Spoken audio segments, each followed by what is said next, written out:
তো আজকে আমি যে বিষয়ের উপর টক দিতে চাচ্ছি, applications of Sanger sequencing in molecular diagnostics and research. আমি আমার মেইন লেকচারে যাওয়ার আগে একটা স্টোরি দিয়ে শুরু করতে চাই। মানে আসলে এই ট্রেনিং করে আপনাদের কি বেনিফিট হবে বা ট্রেনিং এর আসলে কত রকম যে বেনিফিট থাকে, আমি একটু একটা এক্সাম্পল দেব। আমি জগন্নাথে জয়েন করার আগে কুষ্টি ইসলামিক ইউনিভার্সিটির বায়োটেকনোলজি অ্যান্ড জেনেটিক ইঞ্জিনিয়ারিং এর শিক্ষক ছিলাম। তো সেখানে আমার এক্স কলিগ ছিল, সে রাজশাহী ইউনিভার্সিটির বায়োকেমিস্ট্রি গ্র্যাজুয়েট ছিল। তো আমরা যে সময়ের কথা বলছি, আমি 1995 সালের কথা বলছি। এই সময় ঢাকা বিশ্ববিদ্যালয়ের মতো বিশ্ববিদ্যালয়ে, যার বয়স কত হয়ে গেছে, সেখানে শুধুমাত্র একটাই পিসিআর মেশিন ছিল, এবং সেটা আমার professor Zeba Islam Siraj, somebody of you may know the name of the Professor Jeba Islam Siraj, he is very famous. তো আমার একটু সৌভাগ্য হয়েছিল যে ম্যাডামের ল্যাবে মাস্টার্সের থিসিস করার এবং দেন এমফিল এর রিসার্চ, এন্ড আমি ওখানে আরেও ছিলাম। তো সেই সুবাদে আমি 1995 সালে, যেই সময়টা বাংলাদেশে পিসিআর মেশিনটা হয়তো খুবই হাতে গোনা ছিল, তো বাট আমি সুযোগ পেয়েছিলাম পিসিআর করার এবং sequencing and southern blot and cloning and so on. But আমার যে ফ্রেন্ডটা রাজশাহী থেকে এসেছিল, ফ্রেন্ড কাম কলিগ, সে কিন্তু এগুলোর সুযোগটা পায়নি। এবং আমি তো মাস্টার্সে ঢুকেছি, পিসিআর করেছি, কিন্তু আমি অনার্স লেভেলে আমাদের প্রফেসর হারুন কাদের ইউসুফ স্যার, উনি মারা গিয়েছে, আল্লাহ বেহেশত নসিব করুক। তো স্যার আমাদেরকে দেখাচ্ছিল যে মাইক্রোপাইপের জিনিসটা কি। তো আমরা এখন সবাই জানি micropipette is a very simple device to use and to aspire the very small amount of liquid. So 1 microliter, even 0.5 microliter, you can use this micropipette to take the 0.5 microliter. So sir আমাদের just দেখাচ্ছিল যে this is the micropipette and this is how to use. আমাদের দেখার সৌভাগ্য হয়েছে, হাতে ধরার সৌভাগ্য হয়নি। মাইক্রোপাইপেট এখন যেটা ঘরে ঘরে প্রত্যেক ল্যাবেই আছে, মাইক্রোপাইপেট। তো আমি তো তাও দেখার সৌভাগ্য হয়েছিল, আমার রাজশাহীর কলিগের মাইক্রোপাইপেট দেখারও সৌভাগ্য হয়নি। আমি 1995 সালের কথা বলছি। তারপরেও সে যেহেতু জাপানের প্রেস্টিজিয়াস ফেলোশিপ, মনবুশো ফেলোশিপ পেয়ে গেছে, ভাগ্যে ছিল, পেয়ে গেছে, এবং জাপানের ওসাকা সিটি ইউনিভার্সিটিতে চলে গেছে, মাইক্রোপাইপেট কিন্তু ইউজ করেনি। তো যখন ল্যাবে গিয়ে ওর জাপানিজ প্রফেসরকে বলছে যে আমি তো জানি না how to use this micropipette, professor was so surprised and so shocked as well, যে মাইক্রোপাইপেট ইউজ করতে জানে না, পিএইচডি করতে আসছে, হাউ কাম? তো এই হচ্ছে সিচুয়েশন। কিন্তু but what happen at the end, শেষ মুহূর্তে কি হলো, আমার ওই বন্ধু এবং কলিগ সেটাকে চ্যালেঞ্জ হিসেবে নিল, এবং দেখা গেল সে পিএইচডি শেষ করার পরে সে যে ইম্প্যাক্ট ফ্যাক্টরে জার্নালে পাবলিশ করেছে অনকোজিন, যেটা ইম্প্যাক্ট ফ্যাক্টর সেই সময় ছিল 7, যে মাইক্রোপাইপেট ইউজ করার সে চ্যালেঞ্জ নেওয়ার কারণে সে কিন্তু 7 ইম্প্যাক্ট ফ্যাক্টরের পাবলিকেশন করলো from Osaka City University, Japan. আর আপনারা আমি বলবো সেই সেন্সে আপনারা অনেক বেশি সৌভাগ্যবান। আপনারা এই যে কয়জন হাতে কলমে আপনারা 20-21 হাতে কলমে দেখবেন, মেশিনগুলো দেখবেন, নাড়বেন, করবেন, তো এই করার পরে যে কনফিডেন্স লেভেলটা হবে, আপনি জার্মানি যান, জাপান যান, আমেরিকা যান, এই কনফিডেন্স লেভেল আপনাকে ভালো কাজ করার জন্য উদ্বুদ্ধ করবে। এই জন্য আমার মনে হয় যে স্টোরিটা এই জন্যই শেয়ার করলাম, যে কোনো একটা টেকনিক জানা আর না জানা দুটার মধ্যে অনেক তফাৎ। তো আপনারা লাকি যে আপনারা কষ্ট করে এসেছেন, জানার চেষ্টা করছেন। So I think you will learn it clearly. Okay, thank you.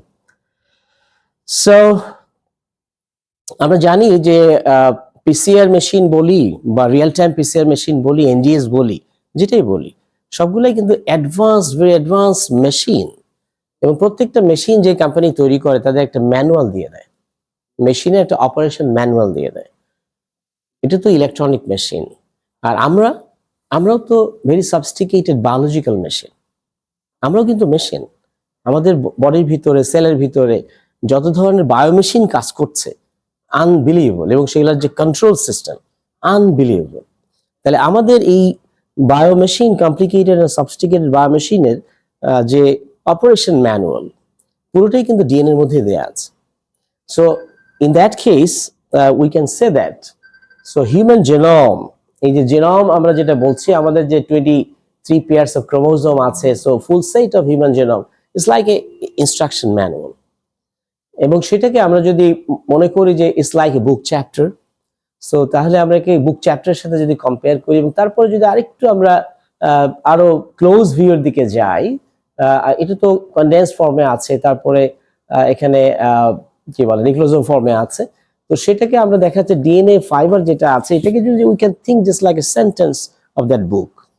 এবং আরেকটু যদি অ্যাডভান্স লেভেলে যাই, আরেকটু ক্লোজার ভিউতে যাই, so we will get the জিন, and then after that we'll get the ATGC, this nucleotide base pairs, which we can consider as a alphabet of the book. So then এখন আমরা জানি যে আমাদের জেনেটিক্স এবং genomics আমাদের sequencing এত advance লেভেলে হয়ে গেছে যে আমাদের হোল জেনোম সিকোয়েন্সিং হয়ে গেছে, জিনগুলোর অ্যানোটেশন হয়ে গেছে, so we know precisely the location of the জিন, একদম প্রিসাইসলি আমরা বলতে পারি। এবং এটার কারণে দেখা গেছে যে আমাদের lot of diseases are caused by the genetic mutations or genetic different kind of abnormalities, structural abnormalities or mutation different kind of. So এখানে আপনারা দেখতে পাচ্ছেন যে আমাদের এই যে যতগুলো ক্রোমোজোম আছে, হিউম্যান ক্রোমোজোম যতগুলো আছে, অলমোস্ট ইচ অ্যান্ড এভরি ক্রোমোজোমের সাথেই কোনো না কোনো ডিজিজের লিঙ্ক পাওয়া গেছে, সো জেনেটিক ডিসঅর্ডার্স। তো এই যে রেড ডট যেখানে আছে সেগুলো মিন করে যে ওই ওই কি বলে ডিজিজ গুলা now DNA test are currently available for those diseases. So আমরা দেখতে পাচ্ছি হান্টিংটন ডিজিজ কোন ক্রোমোজোমের সাথে ইনভলভ, আমরা দেখছি সিস্টিক ফাইব্রোসিস ক্রোমোজোম নাম্বার 7 এর সাথে ইনভলভ, এন্ড সো অন সবগুলো আর বলছি না। তো but the important thing is that so a lot of diseases are linked with the gene and chromosome. এখন প্রশ্ন হচ্ছে এটা যদি পিন পয়েন্টে অ্যাকিউরেটলি যদি ডিটারমাইন করা না যায় তাহলে কিন্তু ট্রিটমেন্ট হবে অন্ধকার ঢিল মারার মতো, যদি আমি ডায়াগনোসিস যদি ঠিকমতো করতে না পারি। আর এই ডায়াগনোসিস করার জন্যই যে স্যাঙ্গার সিকোয়েন্সের যে কথাটা আমরা বলছি সকাল থেকে, Sanger sequencing is one of the powerful technique for the accurate diagnosis and sensitive diagnosis of the diseases, genetic diseases. And not only molecular diagnosis, but also Sanger sequencing you can apply for your research purpose, advanced research. So আমি সেগুলো একটু touch করার চেষ্টা করব, applications of Sanger sequencing. এখানে আমি একটু বলেছি যে ক্রোমোজোমাল অ্যাবনরমালিটিস, এখানে জাস্ট অ্যাবনরমালিটিস তো অনেক রকমই হবে, এখানে আমি একটু হাইলাইট করেছি 4 রকমের কথা বলেছি। So one is deletion. So you can see here some part of the chromosome 4 can be deleted, okay, and after the deletion the chromosome will be shorter, and some part can be duplication. So you can see here that this part is duplicated and 2 copies, okay, and inversion is another type of mutation, inversion, so it just sequence just inversed, and substitution, for example chromosome number 4 থেকে কিছু part chromosome number 20 তে চলে গেল, so this is substitution. And translocation, নামটা থেকেই বোঝা যাচ্ছে যে আমাদের এখানে ক্রোমোজোম 4 এর কিছু অংশ 20 এ চলে যাবে আর 20 এর কিছু অংশ 4 এ চলে আসবে, ট্রান্সলোকেশন হবে। So this are just few 4 examples of the types of mutation that usually occur in our chromosome. আমরা যে সিকোয়েন্সিং এর কথা বলছি যেটা দিয়ে আইডেন্টিফাই করা যায়, সেটা যদি একটু বেসিক হিস্ট্রির দিকে তাকাই, তো সকালে যে স্যাররা বলেছেন যে ডিউরিং 1977 এ স্যাঙ্গার মেথড যখন ডেভেলপ করা হয়েছিল, তারপরের চিত্রটা দেখি এত ফাস্ট এবং র্যাপিড আপগ্রেডেশন হয়েছে, ইজ বিয়ন্ড ইমাজিনেশন। সো আমরা দেখেছি যে এখানে তারপর পরেই হিউম্যান মাইটোকন্ড্রিয়াল জেনোম ওয়াজ সিকোয়েন্সড, এবং তারপর human genome project was launched around this time 1990। তারপরে আমরা দেখতে পাচ্ছি কমপ্লিট ইউক্যারিওটিক জেনোম সিকোয়েন্সিং হয়ে গেছে, হিউম্যান জেনোম প্রজেক্ট কমপ্লিট হয়েছে, but at that time actually সব জিনের কিন্তু অ্যানোটেশন শেষ হয়নি, it is just very recently এটা জিন অ্যানোটেশন কমপ্লিশন হয়েছে। First NGS technology was released around 2005, and after that within very short time lot of generations of next generation sequencing appeared in the market. So this is the brief of the history of DNA sequencing. আচ্ছা, এখন Sanger sequencing এর তো আমরা সকালে তো sir বলেইছে, তারপর আমি একটু ইন্ট্রো দিয়ে তারপর আমার অ্যাপ্লিকেশনে যাব। So what is Sanger sequencing? Sanger sequencing is a very fast and cost-effective way of reading the sequence of small targeted regions of the genome. So you can target it and go for sequencing. And Sanger sequencing is a genetic testing method that's used to read the sequence of small parts of genome. It's considered as the gold standard. Sari শব্দটা use করেছে, gold standard for detecting small insertion, deletion, and single nucleotide variants, S and Vs.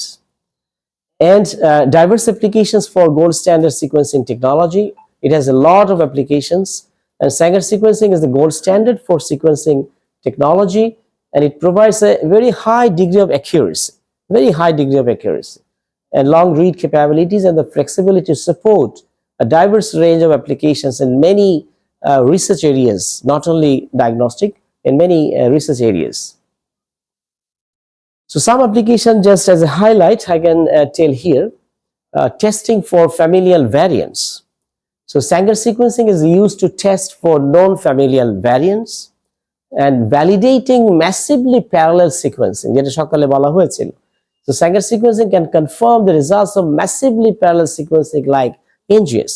NGS is really no doubt very advanced and very high throughput, no doubt. But still, for some time, for the validation, for checking the accuracy, sometimes Sanger sequencing is used. Diagnosis single gene disorders. So single gene disorder যদি diagnosis করতে হয় সেক্ষেত্রে এটা অবশ্যই লাগবে. For example, Fabry disease, which is a rare genetic lysosomal storage disorder, where you don't have enough of a certain enzyme that break down the fats, so fat will be accumulated. And defining tumor mutational spectrum, you can make a spectrum of the tumor mutation. So Sanger sequencing can be used to define the mutational spectrum of a tumor.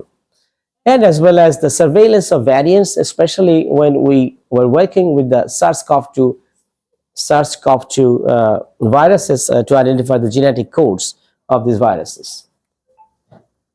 Sanger sequencing sir তো বলেছে, তারপর once again for your refreshing.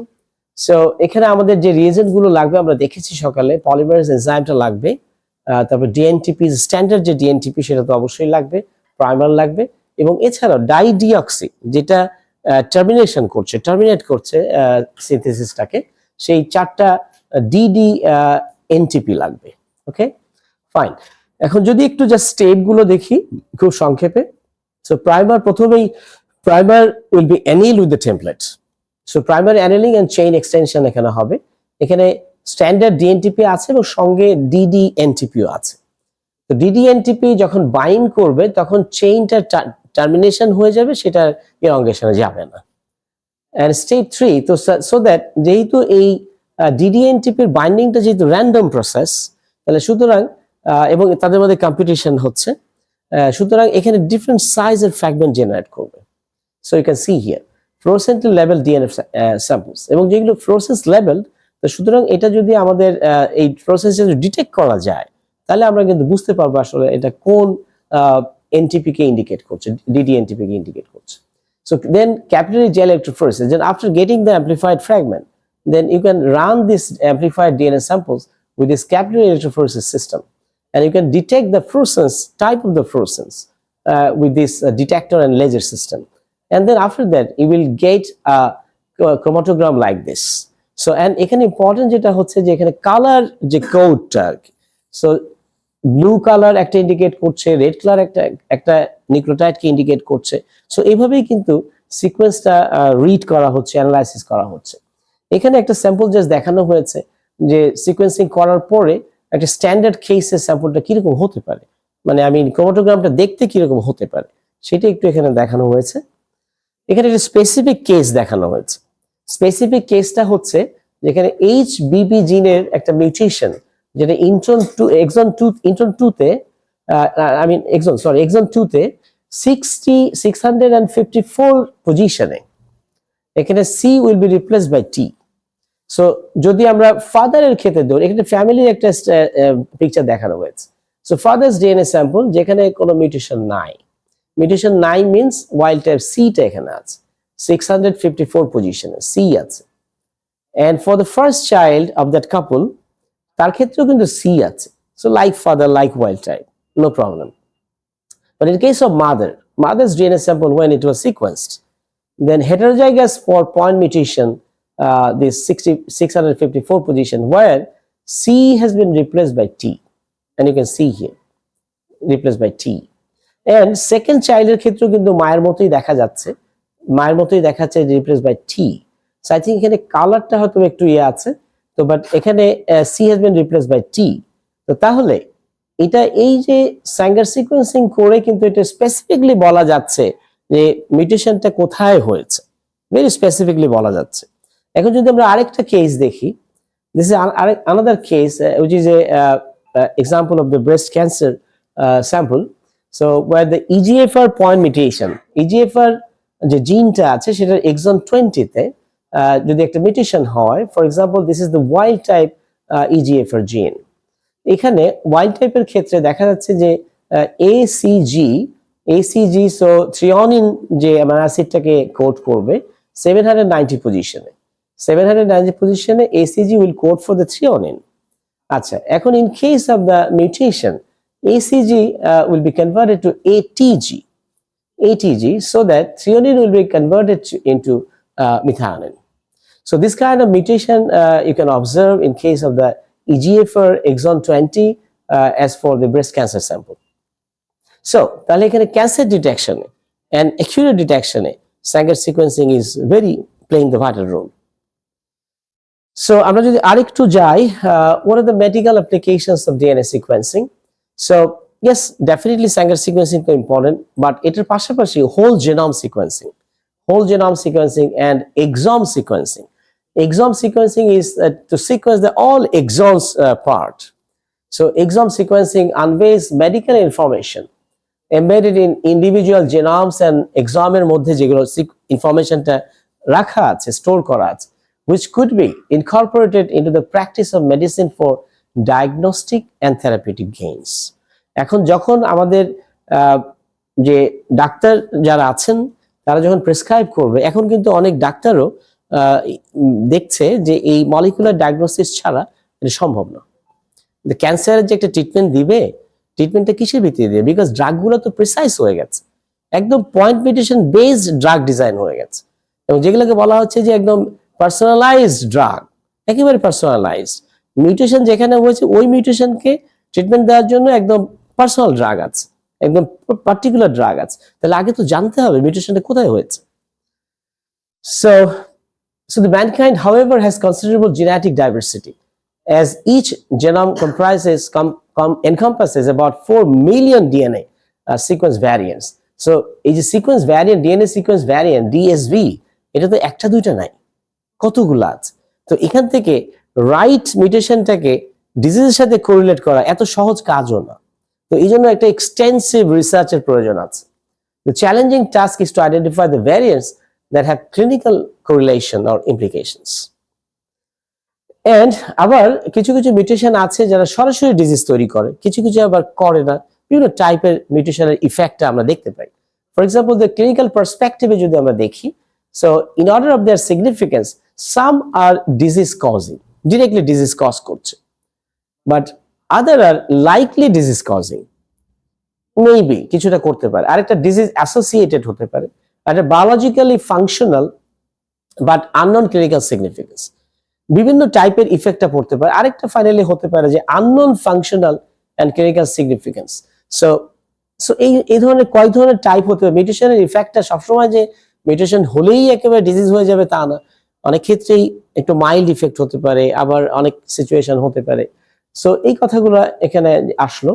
And a subset of DSVs might have implications in accurate and preclinical diagnosis, prognostication, and individualization of therapy. Individualized therapy বা personalized therapy জন্য এটি অবশ্যই জানা দরকার। And clinical phenotypes, however, are too complex. এটা যে correlate করা এত সহজ কাজ না। So clinical phenotypes, however, are too complex to be determined solely by a single DSV. একটা সিঙ্গেল DSV দিয়ে কিন্তু বলা সম্ভব না যে এটার কারণে এটা হয়েছে, এটার কারণে এটা হয়েছে। সো তাহলে এটা অনেক একটা লার্জ স্কেল রিসার্চের প্রয়োজন আছে। Even in the case of disease causing variants, the severity of the disease is determined by multiple additional genetic and non-genetic factors. তাহলে একটা মিউটেশন হলেই যে এই ডিজিজটা হবে বলা যায় না, তা আর কোনো জিনের মিউটেশনের ইফেক্ট আছে কিনা, অথবা নন জেনেটিক কোনো ফ্যাক্টরস এখানে ইনভলভ আছে কিনা, সবকিছু মিলিয়ে একটা কনক্লুশনে আসতে হবে। ডিরেক্ট এত সহজেই বলা যাচ্ছে না। এন্ড আরেকটু আমরা যদি দেখি one by one, so what are the applications of Sanger sequencing? HSP, so hairpin, stem loop and palindrome sequence. Actually আমাদের যে ডিএনএ তে কিন্তু এত স্ট্রেইট তো সিকোয়েন্স সব জায়গায় নাই, কোথাও কোথাও দেখা যাচ্ছে যে হেয়ারপিন ফর্মে থাকে, প্যালিন্ড্রোম ফর্মে থাকে। এই সিকোয়েন্স গুলা কিন্তু অনেক সময় এনজিএস দিয়ে ডিটারমাইন করা ডিফিকাল্ট হয়ে যায়। তো সেক্ষেত্রে কিন্তু স্যাঙ্গারের একটা বেনিফিট আছে, অ্যাডভান্টেজ আছে, so for the sequencing of this special type of sequence. And fragment analysis application, microsatellite region sequencing, and AFLP, amplified fragment length polymorphism, and single nucleotide polymorphism, SNP, and mutation detection. SNPও কিন্তু এখন অনেক SNPর সাথে অনেক ডিজিজের correlation পাওয়া যাচ্ছে। তো সুতরাং এটা যদি আমার স্পেসিফিকলি জানতে হয় তাহলে স্যাঙ্গার সিকোয়েন্সিং এর কোনো বিকল্প নাই। And chromosomal insertion and deletion যদি দেখতে হয়, যেটা ইনডেল বলা হচ্ছে, insertion and deletion, and 16S microbial identification, so microbes আইডেন্টিফিকেশনের জন্য আমাদের স্যাঙ্গার সিকোয়েন্সিং এ যেতে হবে। Defining the mutational spectrum of a tumor and identifying a constitutional variant in diagnostic testing. আমরা যদি আরেকটু একটু রিসার্চের দিকে যদি তাকাই, সকালে যেমন আপনি মনে হয় বলেছিলেন যে এগ্রিকালচারে কোনো অ্যাপ্লিকেশন আছে কিনা, তো আপনার কোশ্চেনের অ্যান্সারটা এখানে এসে যাবে। সো আমরা research, not only diagnosis, research. So আমি দেখি যে মেডিকেল ডায়াগনোসিস তো বটেই, তো Sanger sequencing is extensively used to identify genes associated with various diseases. It is especially valuable for targeted sequencing of specific genomic regions, aiding in clinical diagnostics and genetic testing. And therefore, it helps in diagnosing hereditary condition and validating results from the high throughput sequencing methods. এই যে ভ্যালিডেশনের কথা বারবারই আসে, যে high throughput technique দিয়ে যদি identify করাও যায়, তারপরও need validation. Species identification, evolutionary studies, এটাও কিন্তু একটা বিরাট field of Sanger sequencing application. Species identification. And the technique is pivotal in identifying new species by comparing their gene sequences with known species. Besides, it helps in studying the evolutionary history and genetic diversity of different organisms.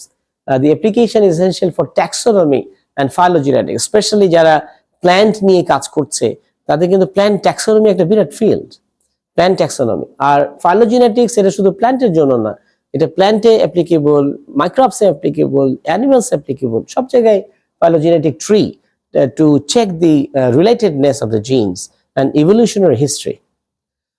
So and এক্ষেত্রে বলে একটা জিনিস বলতে হয়, সেটা হচ্ছে অনেক সময় বলা হয় যে আমাদের হিউম্যান জেনোমের সাথে সিকোয়েন্সের সাথে হয়তো মাঙ্কির এত% মিল আছে, মাউসের এত% মিল আছে, তো এই স্পেসিসের এত% মিল আছে। এখন ঠিক সরলভাবে বলার কোনো সুযোগ নাই, তো তার মানে মানুষ বানর থেকেই এসেছে, এত সহজভাবে মনে এটা বলার সুযোগ নেই। তো একসময় যখন বিজ্ঞানীরা এটা বলেছিল, সেই সময় তো জেনেটিক্স এত এই পর্যায়ে ছিল না।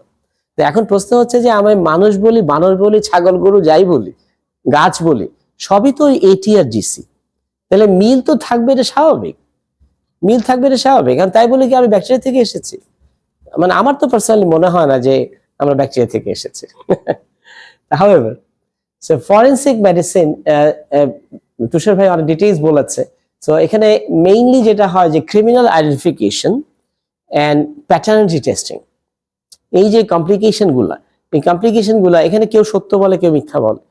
তো মুখে সত্য বলুক আর মিথ্যা বলুক, ডিএনএ কি বলে, ডিএনএ ফিঙ্গারপ্রিন্টিং কি বলে, প্রোফাইলিং কি বলে, দ্যাট ইজ দ্য ফাইনাল। এখন ক্লিনটন সাহেব যতই অস্বীকার করুক, ডিএনএ প্রোফাইল তো বলছে যে উনি এটাকে রেসপন্সিবল।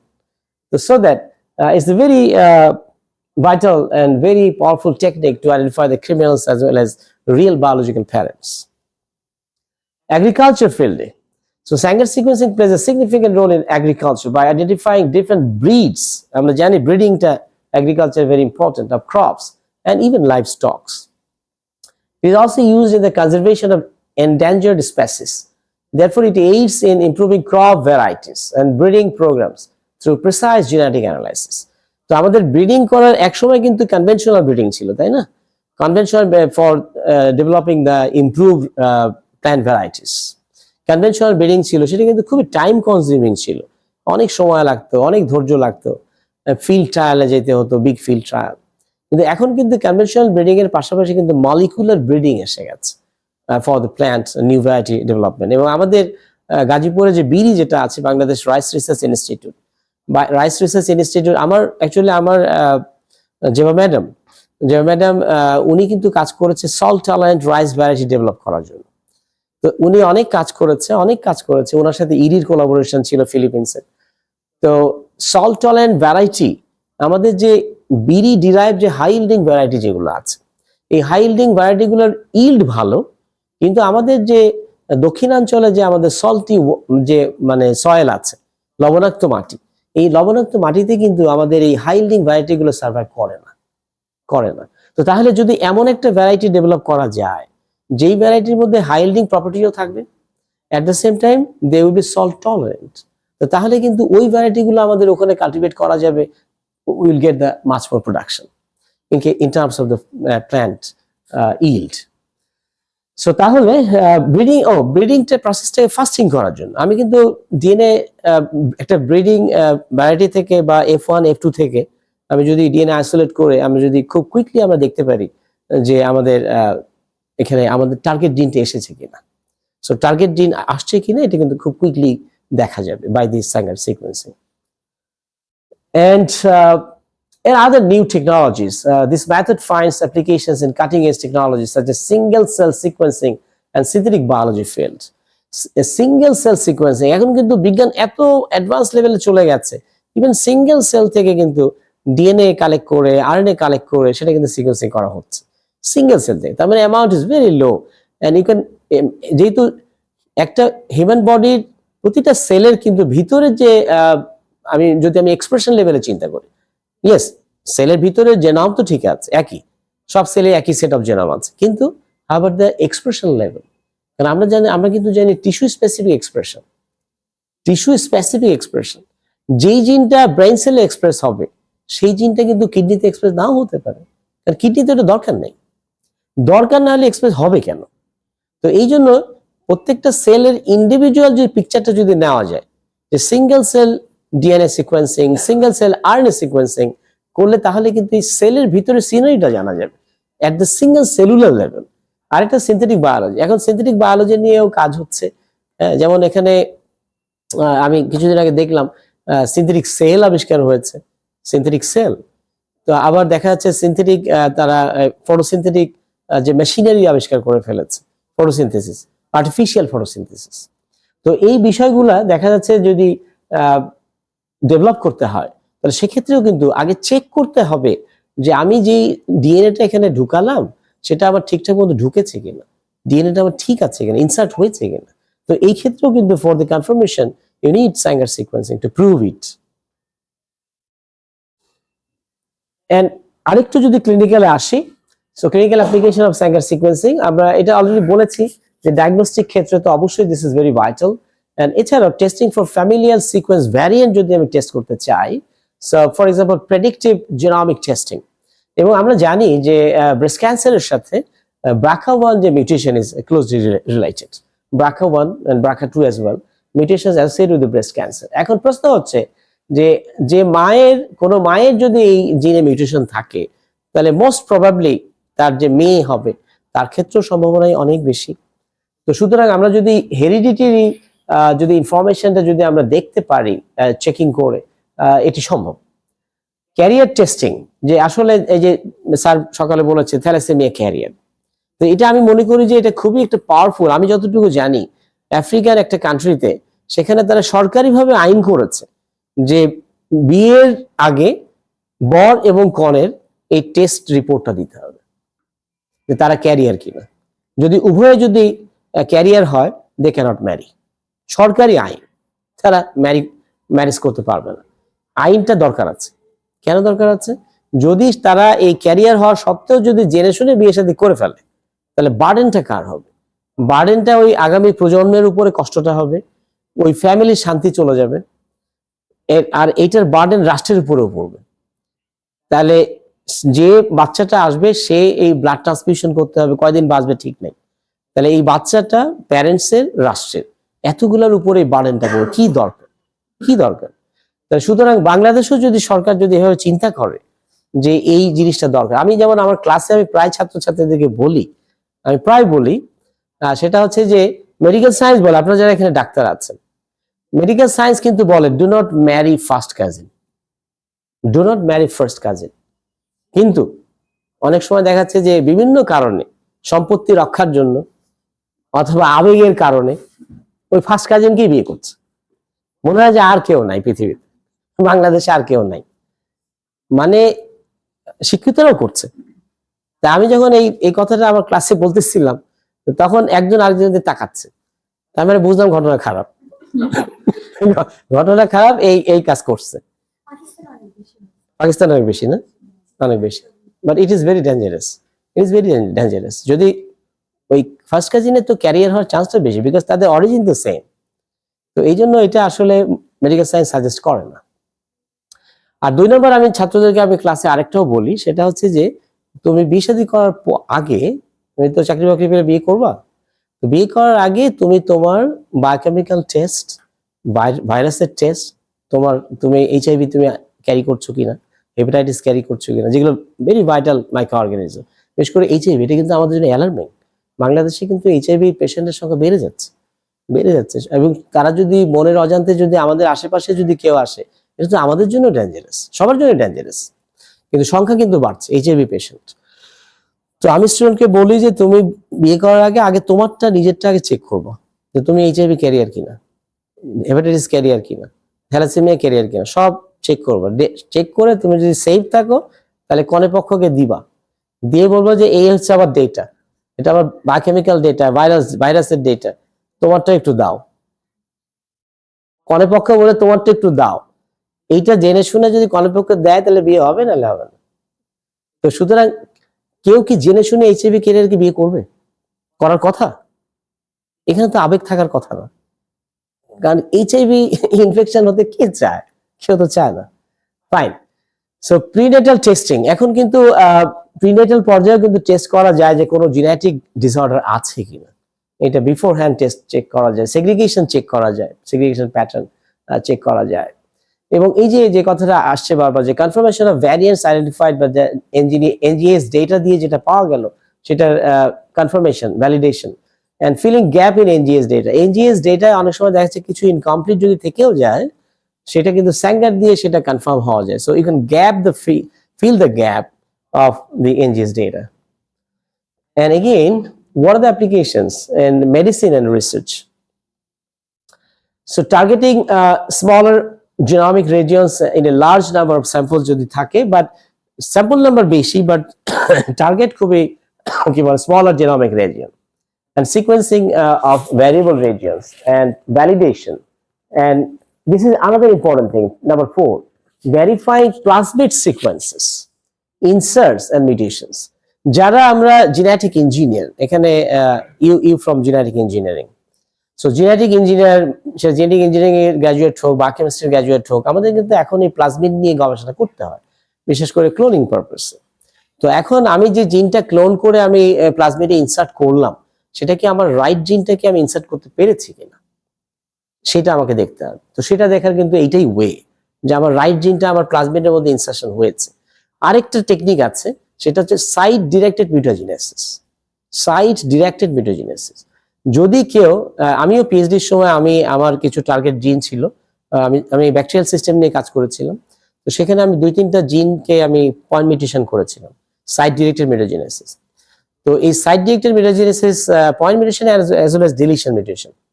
তো সাইট ডিরেক্টেড মিউটাজেনেসিস করে আমি কিন্তু মিউটেন্ট লাইন তৈরি করেছিলাম, এবং আমি যেটা দেখেছিলাম যে আমার ওয়াইল্ড টাইপের যে বায়োফিজিক্যাল ক্যারেক্টারাইজেশন আর মিউটেন্টের বায়োফিজিক্যাল ক্যারেক্টারাইজেশন মিলছে না। তো ইট ওয়াজ মাই ফ্যান্টাস্টিক ডিসকভারি, এবং আই ফিল হ্যাপি দ্যাট যে আমি and one more group from Hokkaido University, so we both from the Japan, we reported this result. We only 2 groups reported this result all over the world, এবং আমাদের এটা বিভিন্ন ভালো ভালো lab পর সাইটও করেছে। এবং আমি আল্লাহর রহমতে আমি আমার মেইন পেপারটা পাবলিশ করেছিলাম, যার ইম্প্যাক্ট ফ্যাক্টর ছিল 7.5। তো সুতরাং এই যে সাইট ডিরেক্টেড মিউটাজেনেসিস, এটা আমি ঠিক পয়েন্টে মিউটেশন করতে পারছি কিনা, এটাও ভ্যালিডেশনের জন্য আমাকে সিকোয়েন্সিং করে দেখতে হবে। সো এই ছিল typing which is involve with the immune system, সেটাও টাইপিং এর জন্য করা যেতে দেখা যায়। Genotyping of microcell marker and identifying single disease causing genetic variant করা যায়। আচ্ছা, আরেকটু যদি আমি যাই, আমরা তো বেশ কিছু জিনিস আলোচনা করলাম, রিসার্চে আলোচনা করলাম, ডায়াগনস্টিক আলোচনা করলাম, তারপরে আবার কি বলে প্ল্যান্টেও আলোচনা, কোথায় কোথায় অ্যাপ্লাই করা যায়। একটু যদি এনভায়রনমেন্টের দিকে তাকাই, আচ্ছা এনভায়রনমেন্ট আমি পরে আসতেছি। So that in genomics research, this process is vital for gene localization and cloning by identifying locating genes and verifying the accuracy of clone segments. আমি যে কথাটা বলতেছিলাম যে আমার ক্লোন সেগমেন্ট আমার accurately insert হয়েছে, how to prove it, so সেটা কিন্তু আমরা এই স্যাঙ্গার দিয়ে দেখতে পারি। And it also proves helpful in detecting mutations such as single nucleotide polymorphism as well as insertions or deletions. And furthermore, it proves instrumental in medical diagnosis for identifying genetic variations related to genetic diseases and detecting oncogene mutation in tumor cells to guide treatment. So এখন কিন্তু আমরা দেখেছি most of the cancers সেখানে কিন্তু কোনো না কোনো mutation আছে, অনকোজিনে মিউটেশন থাকতে পারে। সো এটা যদি আমরা প্রিসাইসলি যদি জানা যায়, তাহলে কিন্তু ডাক্তার যারা অনকোলজিস্ট যারা আছেন তারা কিন্তু প্রিসাইস মেডিসিন প্রেসক্রাইব করতে পারবে এবং ইফেক্টটাও ভালো হবে, পেশেন্ট সার্ভাইভাল বেড়ে যাবে। ওকে, তো সুতরাং এটা আসলে before giving any prescription for any disease, if it is related with the gene mutation or abnormalities, it is better to check the reason first. And এনভায়রনমেন্টে যদি আসি, সো এনভায়রনমেন্টে আসলে দেখা যাচ্ছে যে environmental DNA analysis completed through sequencing DNA in environment using environmental samples gives insight into biodiversity and the health of ecological system. আমাদের এনভায়রনমেন্টেও কিন্তু আমাদের অনেক লিভিং সিস্টেম আছে না, ঘুরছে না, এখানে আছে তো, মাইক্রোবস তো আছে, অনেক কিছু আছে। তো তাহলে আমরা যদি এখান থেকে স্যাম্পল কালেক্ট করে যদি আমরা ডিএনএ চেক করে যদি আমরা সিকোয়েন্সিং যদি করি, তো তাহলে কিন্তু আমরা বায়োডাইভার্সিটি সম্পর্কে একটা আইডিয়া পেয়ে যাব এবং আমাদের ইকোলজিক্যাল সিস্টেমের হেলথটা কিরকম আছে, এটা কি পারফেক্ট আছে কিনা নাকি পলিউটেড হয়ে গেছে। সো আমরা this kind of information we can get. And moreover, emergent applications include single cell sequencing in conjunction with single cell technologies for exploring the gene expression and mutation of a single cell. ওই যে আমি যেটা একটু আগে বলেছিলাম যে আমি যদি সিঙ্গেল সেলের যদি আমি ডিএনএ সিকোয়েন্সিং করতে পারি, আরএনএ প্যাটার্ন দেখতে পারি, এক্সপ্রেশন প্যাটার্ন যদি দেখতে পারি, কেমন তো দেখতে পারলে আমাদের কিন্তু তাহলে এই জিন এক্সপ্রেশন প্যাটার্নটা আমাদের আইডিয়া হবে, মিউটেশনের ইফেক্টটাও জানা যাবে। So a lot of information we can get.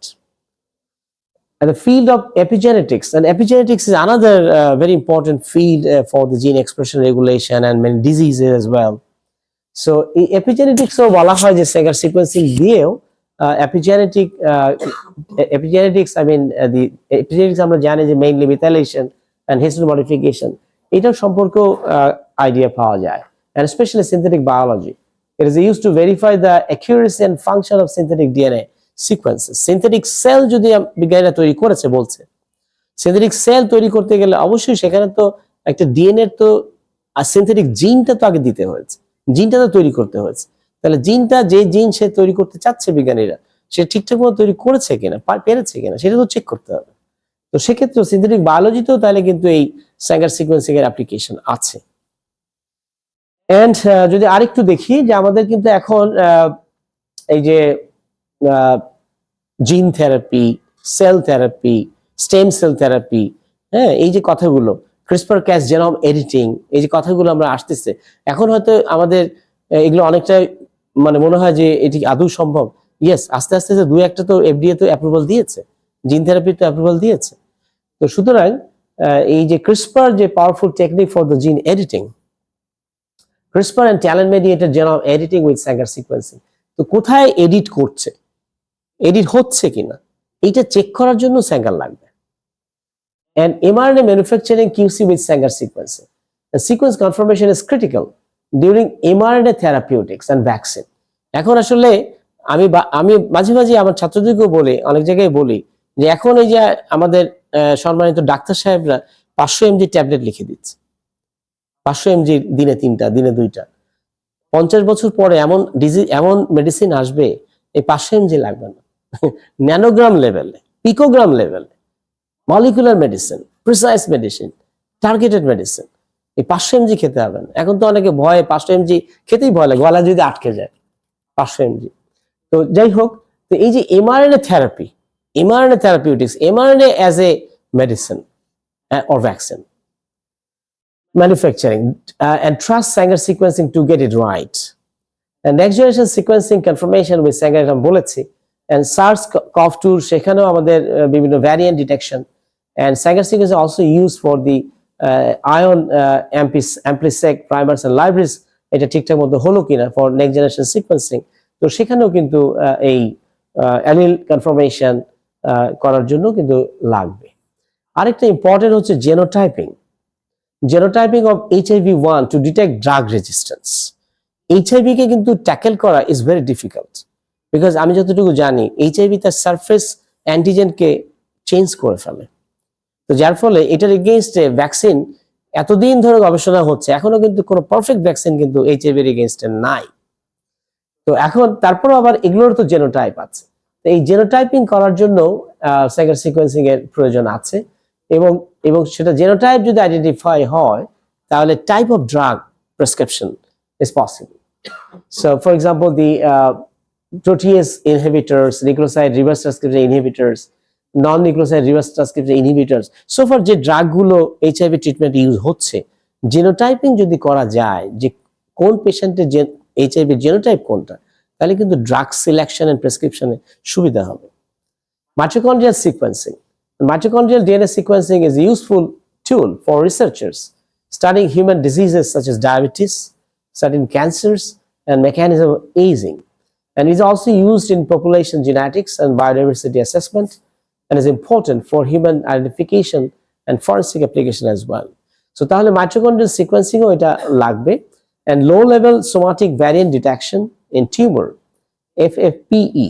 FFP sample means formalin fixed paraffin embedded tissues. তো সেই স্যাম্পল নিয়েও কিন্তু ডিএনএ Sanger sequencing করা যায়।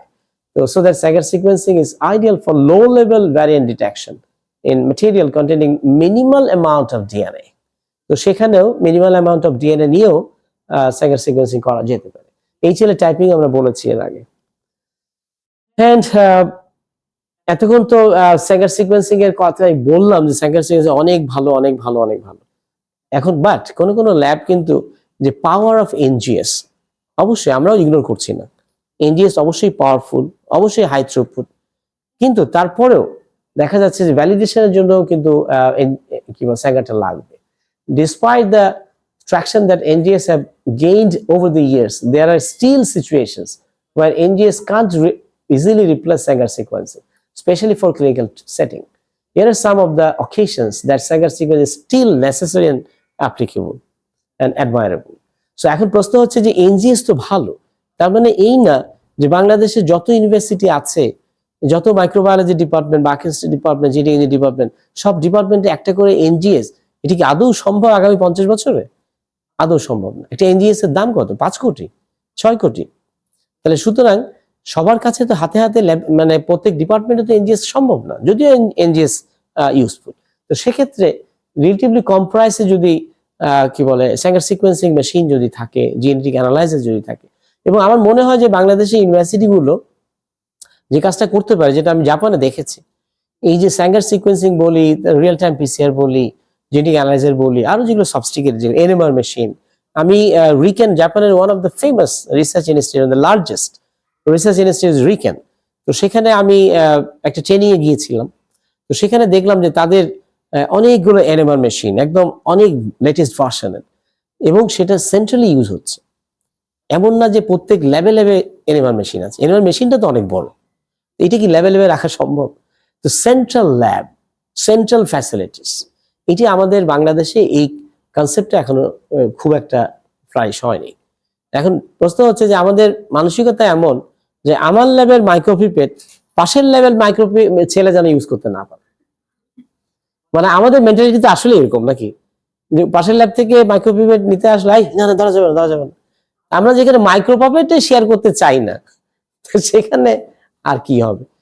তো বাট আমি মনে করি যে একটা সেন্ট্রাল ল্যাব যদি প্রত্যেকটা ইউনিভার্সিটিতে থাকে, যে সেন্টার অফ এক্সেলেন্স, ঢাকা ইউনিভার্সিটিতে একটা করেছে, কার্স করেছে, তো এইভাবে প্রত্যেকটা ইউনিভার্সিটিতে যদি একটা সেন্ট্রাল সাবস্টিকেটেড ল্যাব থাকে, এবং আমার মনে হয় যে 15-20 কোটি টাকা দিলে একটা করা সম্ভব, এবং সেই ল্যাবের ফ্যাসিলিটি সবাই পাবে, তো তাহলেই হয়তো বাংলাদেশে বায়োসায়েন্স, বায়োমেডিক্যাল সায়েন্স এগিয়ে যাবে। আদারওয়াইজ মানে এটি 100 বছরে কি হবে কে জানে। তো এই স্ট্র্যাটেজি তো নিতে হবে, আদারওয়াইজ সম্ভব না।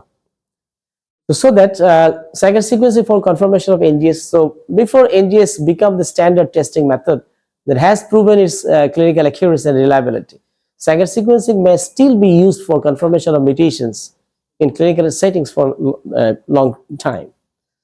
And Sanger sequencing for detecting mutations in single and smaller genes, বিশেষ করে আমরা যে থ্যালাসেমিয়ার কথা বলি, বিটা গ্লোবিন জিনস, এটার সিকোয়েন্সিং দেখার জন্য অবশ্যই Sanger sequencing is very powerful technique.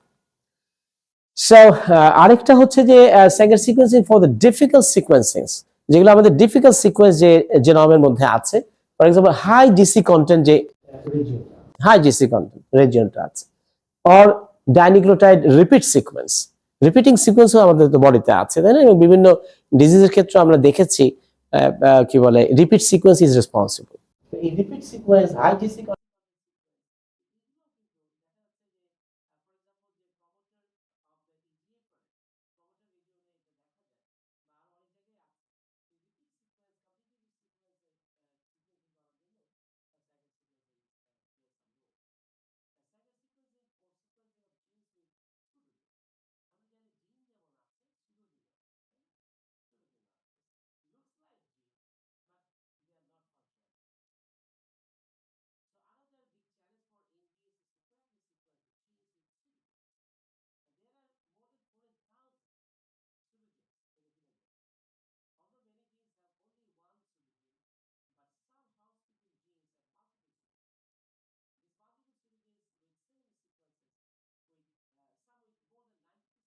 So another big challenge for NGS is to crack the sequence of genes with pseudogenes.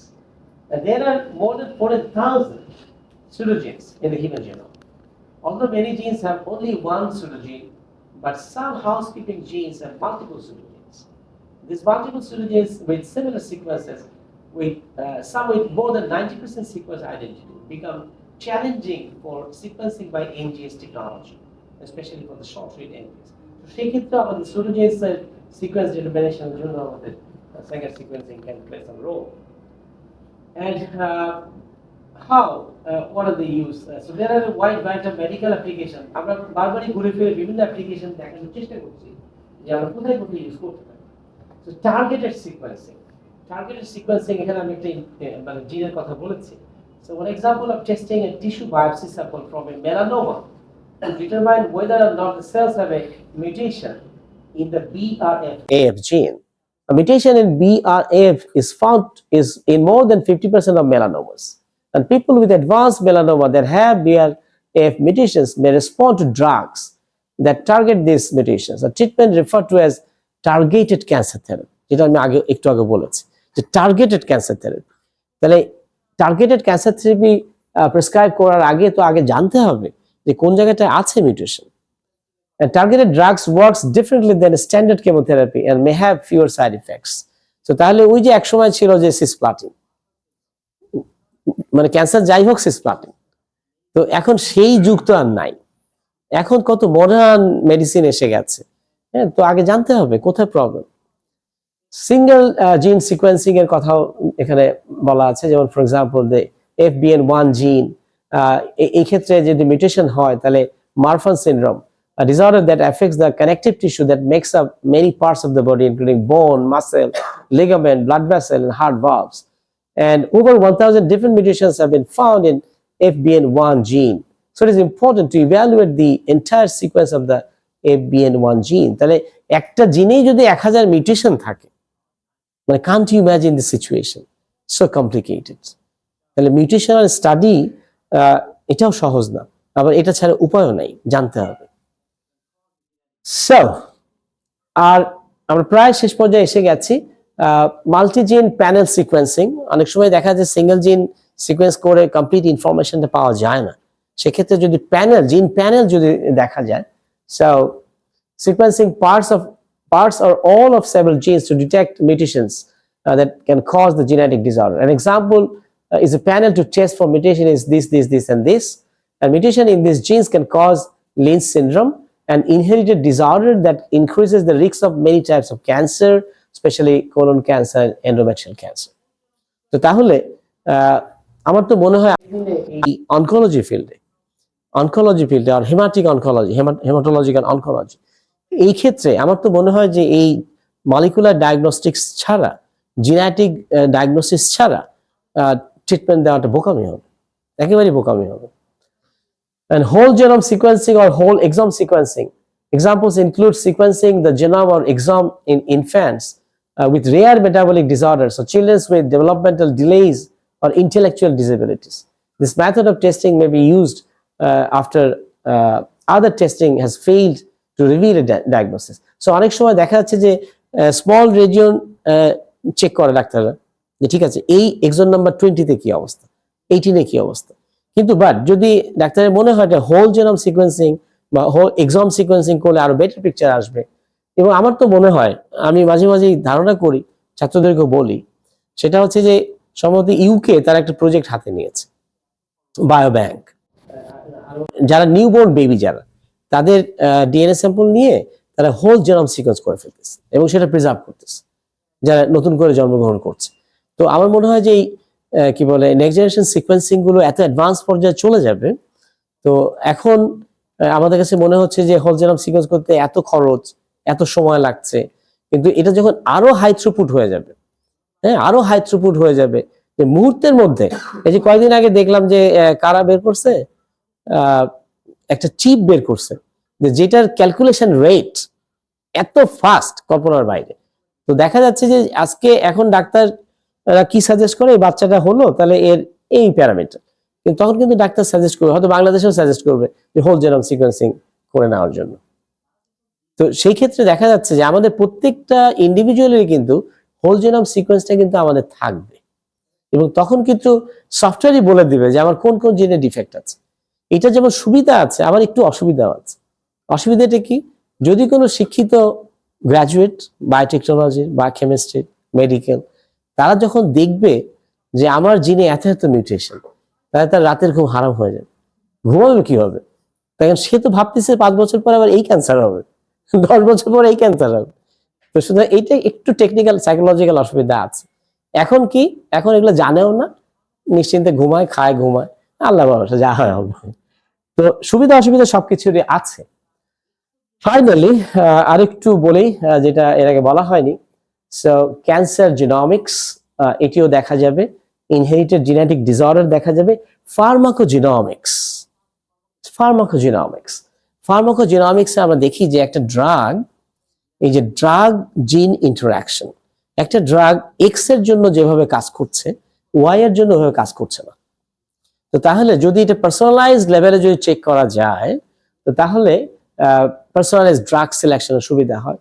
So pharmacogenomics, so genetic sequencing enhances pharmacogenomics by identifying genetic variants that influence drug metabolism and efficacy, allowing for personalized medication regimens and as well as rare disease diagnosis.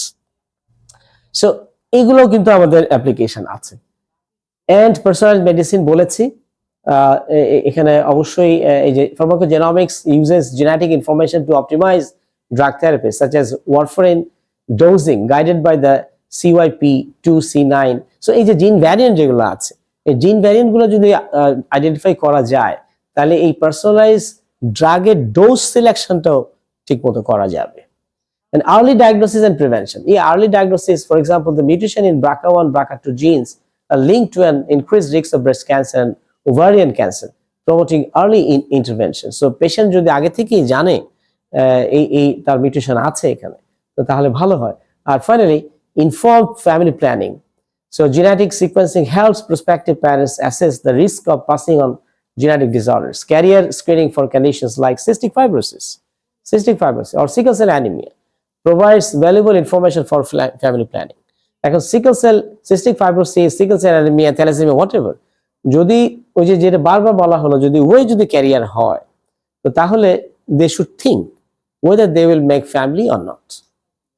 তো আগে মানে ভাবিয়া করিও কাজ, করিয়া ভাবিও না, তো এইটি স্লোগান হতে পারে। তো এই জন্য আমার মনে হয় যে এগুলো যত দিন যাবে, মানুষ যত মানে এই বিষয়গুলো নলেজ সম্পর্কে জানবে, তত হয়তো সুবিধা হবে। অ্যাটলিস্ট আমরা বলতে পারি যে আমাদের যারা বায়োসায়েন্সের গ্র্যাজুয়েট আছে এবং আমাদের মেডিকেল সায়েন্সের